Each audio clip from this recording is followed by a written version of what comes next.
गुढीपाडवा मराठी अस्मितेचा मानबिंदू, सण शिवरायांच्या महाराष्ट्राचा, सण मराठमोळ्या संस्कृतीचा, सण भगव्या अभिमानाचा, सण हिंदुत्वाच्या स्वाभिमानाचा, नव्या हर्षाचा, नव्या हिंदू वर्षाचा. मी मराठी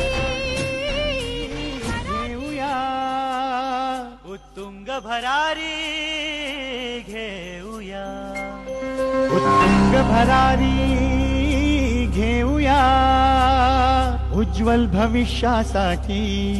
एक दिलाने उमटू दे जय घोष आज हा ओठी. दरी खोऱ्यातून नाद घुमू दे एकच दिन राती. मी मराठी